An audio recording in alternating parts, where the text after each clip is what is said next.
Welcome back, vintage technology lovers, to a retro review of another classic camera, this time dedicated to the EOS D30, Canon's first DSLR built entirely by the company and designed to be digital from the ground up. Oh, and not to be mistaken for the PowerShot D30, a much later underwater camera which inherited the name. Teased in early 2000 and on the shelves towards the end of that year for around $3,000, the EOS D30 packed a 3.25 megapixel CMOS sensor and 3 frames per second burst into a body that would be familiar to any of Canon's film SLR owners. 23 years later, I bagged an untested, used EOS D30 body for just £32 on eBay, which, with a little love, came back to life. So in this review, I'll show you what it can do and what made it so special at the turn of the millennium. Now, the D30's original price of around £3 may sound like a lot today. It is a lot today, especially adjusted for inflation, but it was actually groundbreakingly affordable at the time and, along with the Nikon D1, helped to bring DSLRs into the mainstream. Prior to the EOS D30, Canon's DSLRs were all collaborations with Kodak, typically taking the EOS 1N film SLR and modifying it to house an imaging sensor along with storage and the electronics to make it all work underneath. The original EOS DCS3, launched in 1995, packed a 1.3 megapixel CCD sensor and 2.7 frames per second bursts into a package that looked like an EOS 1N with an especially tall battery grip, which housed the extra electronics. Indeed, there was little attempt at the time to disguise the two halves, even down to each company separately branding their separate sections. The EOS DCS1 arrived shortly afterwards with an impressive 6 megapixel CCD in the larger APS-H format. That's roughly between APS-C and full frame in size, with a 1.3 times field reduction. But it still remained very much a camera of two halves.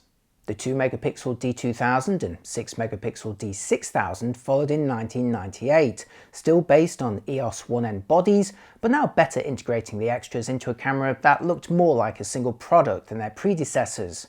Kodak also sold their own versions called the DCS 520 and DCS 560 respectively. But all of these early DSLR collaborations, including a number between Nikon and Kodak as well, carried eye-wateringly high prices. The D6000 or DCS 560 cost in excess of $20,000 in the late 90s, so the prospect of a digital camera that could exploit your old SLR lenses remained a fantasy for all but the best paid pros. Until late 1999, that is, when Nikon launched the D1, their first digital SLR designed and built by them alone. Costing around $5,500, it severely undercut Kodak's various collaborations, including those with Nikon themselves. But while Nikon targeted pros with the D1, Canon had a more prosumer-focused target for their first homegrown DSLR. Maybe contracts prevented them from initially competing with Kodak at the pro level, maybe they didn't want to go directly up against the Nikon D1 quite yet. But whatever the reason, the EOS D30 arrived in the year 2000 and made everything before it look hugely overpriced. Finally, here was a more viable option for those with a collection of EF lenses who wanted to go digital but didn't want to remortgage their houses to fund it. Unlike the Nikon D1 and the Canon Kodak collaborations, the D30 looked and felt more like a familiar non-pro film SLR, lacking a built-in portrait grip, although an optional battery grip was available if you wanted more to hold on to. While there were obviously controls and features dedicated to the digital side of things, this was a camera that any EOS film SLR owner could pick up and start shooting with straight away. The body may have lacked the ultimate toughness of the D1, but still felt reassuringly solid in your hands, with a substantial grip to wrap your fingers around. The finger dial and rear thumb wheel also fell easily to hand and provided nice tactile adjustments. On the upper left side is the mode dial, offering 5 presets along with the traditional program, shutter and aperture priority and full manual modes. There's also full green square auto and an A depth mode which adjusts the aperture so that everything below the 3 autofocus points would be sharp. The D30 has access to shutter speeds from 4,000th of a second to 30 seconds, with a bulb option available in the manual mode. The fastest flash sync speed is 200th of a second. On top of the viewfinder head in the middle are a pop-up flash and a fully featured hot shoe for mounting Canon's speedlight flash guns. Meanwhile, the upper right side is dominated by an LCD information screen with 3 chunky buttons to its left side. Pushing the top button before turning the finger or thumb dials adjusts the metering or flash compensation respectively. Pushing the middle button allows you to cycle between the 3 drive modes: single, continuous at 3 frames per second, and self-timer, while the lower button adjusts the autofocus mode and the white balance, the latter with auto, 5 presets and a custom mode. It's possible to mostly operate the D30 day to day using just the top screen and these buttons, leaving the battery-hungry rear screen for playback and occasional menu settings. Now there's no backlight on that top screen, but it is easily visible in most conditions.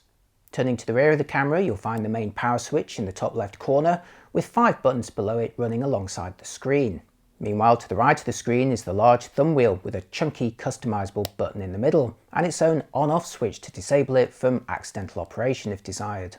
These chunky dials remain one of my favourite controls on higher-end Canon bodies to this very day, and I configured it on my D30 to directly access the ISO sensitivity since there's no auto option on this model. In the upper right corner are exposure lock and AF area buttons, the latter allowing you to individually select one of the 3 autofocus areas, or allow the camera to pick from them automatically. With the D30 predating live view on the DSLR by several years, composition is with the optical viewfinder alone, and with an SLR path, you're looking right through whatever lens you've got mounted. Unlike some film SLRs modified for digital though, the D30's viewfinder shows pretty much the whole view as standard, with a circle in the middle indicating the partial metering area and small rectangles for the 3 autofocus areas. In operation, a small strip below the main view indicates the shutter speed, the aperture, exposure compensation value, and which autofocus areas are active.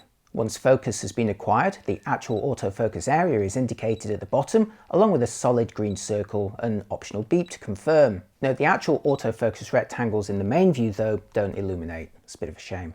The 1.8-inch screen on the back has 114K dots and is used to play back images or navigate the menu. In playback, the info button toggles between a full image or a thumbnail with exposure information, while the magnify button cycles between a thumbnail view of 9 images at a time or an enlarged view of the selected one. Push the menu button and you'll be presented with a single long list split into 3 main colour-coded sections: red for shooting, blue for playback, and yellow for setup. You use the thumb wheel to scroll through the options and the OK button in the middle to confirm them. At the bottom of the menu is a separate custom functions section, which provides access to 13 less frequently adjusted options, including long exposure noise reduction, mirror lockup, and the exposure increments. Behind a flap on the left side, sadly missing on my used sample, are 2 ports: digital, providing a USB connection with the supplied proprietary cable, and a composite video output for TV or projector slideshows. Below these are a PC sync port for external lighting and an N3 type remote jack. Meanwhile, on the grip side, and fully accessible when mounted on a tripod, is the memory card slot, accommodating a single compact flash card in the Type 1 or thicker Type 2 formats. Support for Type 2 cards allowed the D30 to exploit the IBM microdrive, which provided access to an enormous 1 GB of storage, when that sort of capacity was a fantasy for most solid-state cards at the time. For power, the D30 employed one of Canon's then new BP511 packs and came with a mains charger that could charge 2 of them simultaneously. Canon also threw in a dummy battery adapter, which allowed the camera to run off mains power. Looking at the base of the camera, you'll also notice a compartment for a CR2025 battery, which keeps the clock going. As mentioned earlier, there was also a battery grip available which could accommodate a pair of BP511s, doubling the overall life. And so to the EF lens mount, the killer feature of the D30, allowing it to exploit the huge array of Canon and third-party lenses available, not to mention an equally large market of used models. Crucially, it also provided a path from film to digital for existing Canon SLR owners, and like those cameras, there was also a familiar depth of field preview button by the mount. Meanwhile, at the heart of the camera was a new 3.25 megapixel sensor, delivering images in the same 3x2 shape as 35mm film, again providing consistency between formats. For relative affordability, Canon opted for an APS-C size sensor, resulting in a 1.6 times field reduction of all lenses, a crop factor inherited by all Canon APS-C bodies to the present day. Interestingly, Canon's APS-C format is a tad smaller than other manufacturers, whose APS-C sensors apply a fractionally milder 1.5 times field reduction, but the bottom line is much the same. All lenses effectively become longer than their quoted focal length, which is great news for telephoto reach, but worse news if you're into really big wide-angle views. But the most radical aspect of the D30 sensor was its CMOS technology, at a time when all other DSLRs employed CCDs. Unlike CCDs, CMOS sensors could actually be fabricated at the same facilities which produced other electronic components like memory, and this allowed it to be produced more cheaply.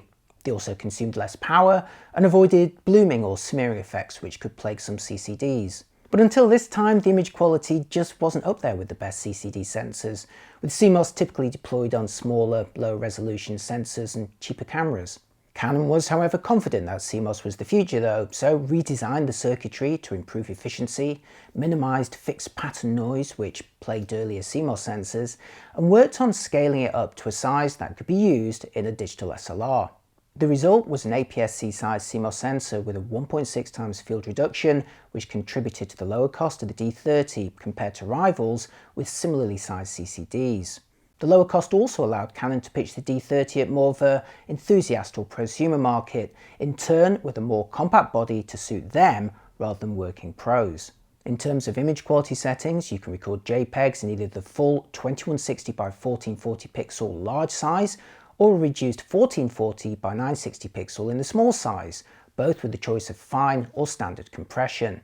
A fifth option on the quality menu lets you switch from JPEG to 12-bit RAW, still a fairly new concept back then, which recorded the image data before sharpening, white balance and other parameters had been applied.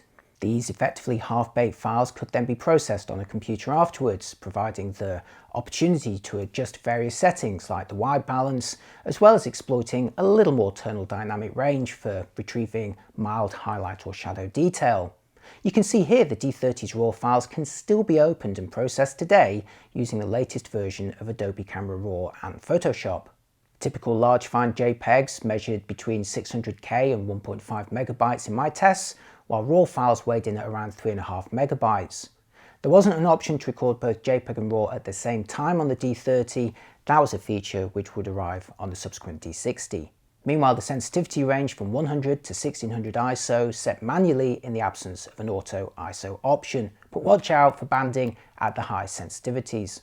Over 2 decades later, a vintage D30 is a fairly easy camera to get working. Original BP511 batteries from the year 2000 may be unlikely to hold charge anymore, but thanks to it being one of Canon's most widely used models until 2008, replacements and chargers are still readily available. Similarly, compact flash cards and USB readers for them are also still widely available, although you may need to stick to 1GB or smaller for maximum compatibility. As always, my SanDisk Ultra 2 1GB card remains a success story on vintage cameras and allowed the D30 to record over 700 large fine JPEGs. As for my own D30 bought on eBay, it refused to power up, even with a new battery pack, due to the battery door not quite closing properly. This is an issue for Canon cameras since the battery door actually pushes a tiny recessed button that allows the body to power up. It's designed as a protective measure, even though the battery itself is actually independently held in place by a separate clip. The problem on my used D30 was that the original door had been replaced by a third-party version, which didn't quite match the shape of the opening. You can see here how one of the curved edges on the upper left side just isn't quite the right shape, preventing the door from fully closing, and that in turn is not allowing the camera to power up. Fortunately, a little bit of careful filing fixed this particular problem, and I was also able to replace the missing original viewfinder iCub with a third-party accessory for about £7. So without further ado, here's a selection of photos that I took with the D30 around Brighton 23 years after it was originally launched. I've used a fairly modern EF 50mm 1.8 STM lens for all of these shots, which thanks to the field reduction acts like an 80mm short telephoto with plenty of potential for shallow depth of field effects, so indulge me. Oh, and since the D30 predates video on DSLRs by several years, it's going to be only photos here, all large fine JPEGs with no post-processing. I'll see you in a minute.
It's fair to say that Canon redefined the DSLR market with the EOS D30, and much of that was down to its CMOS sensor. Prior to the D30, DSLRs were very much targeted at pros with their prohibitively high prices and large, tough bodies to match. Nikon's D1 in 1999 may have broken the mold of the previous Kodak collaborations, but with its $5,500 price tag and built-in portrait grip, it was still very much a camera aimed at pros. 1 year later though, Canon's D30 arrived at almost half the price, sporting a more compact body that was more familiar and approachable to a huge number of film SLR owners who were thinking about switching to digital. Sure, it was still an expensive camera, but crucially now within reach of many more photographers than any DSLR to date. The D30 also set many of the standards for future Canon DSLRs and even mirrorless cameras, with much of the design, controls and even the technology still being deployed over 2 decades later. Canon's first homegrown DSLR for pros, the EOS 1D, arrived in 2001 sporting a CCD sensor, but from that point on all of Canon's large sensors employed CMOS technology, which the company produced itself. Shooting with the D30 23 years after it was launched, I was personally struck by just how familiar it still looks and feels. In fact, it's testament to Canon's design and ergonomics that one of the biggest changes that you can notice on later models was simply moving the buttons on the left of the D30's upper screen to run along the top instead. These are all cameras that any Canon owner can just pick up and start using straight away. Canon also had a clear roadmap ahead, following the D30 with the D60 in 2002, sharing much the same body but now sporting 6 megapixels, expanded custom functions and the chance to record RAW with JPEG files simultaneously. Then just 1 year later in 2003, the body was tweaked and the model name reset to become the EOS X-D, which set a new standard for prosumer DSLRs and started a series which continued until the 90D and 7D Mark II. Also in 2003, Canon redefined DSLR pricing again with the EOS 300D or Digital Rebel, which saw a huge adoption of interchangeable lens cameras, in turn marking the beginning of the end for all-in-one bridge cameras. If you're looking for a vintage DSLR for regular use today, I'd probably skip the original D30 and D60 and aim for a 10D onwards instead, or perhaps one of the early Rebels. Their quality and features are more refined than those earliest models, and Canon sold absolutely bucket loads of them, so you're going to find plenty on the used market at low prices. So tell me, did you own one of the early Canon DSLRs, or indeed one by one of its rivals like Nikon, Sony, Pentax, or even Panasonic or Olympus? Yes, they were making DSLRs before they went mirrorless. Which model had the features, quality or price for you to make that leap? Personally speaking, it was the EOS 300D which finally ended my run of prosumer bridge cameras, and over the years I've owned many of its successors. So let me know about your early digital camera experiences in the comments section, and as always, if you enjoy these vintage videos, the best way to keep them coming is to subscribe to this channel and watch as many of the videos as you can. Well, that's your evening sorted. Thanks for watching, and I hope to see you again very soon. Bye bye.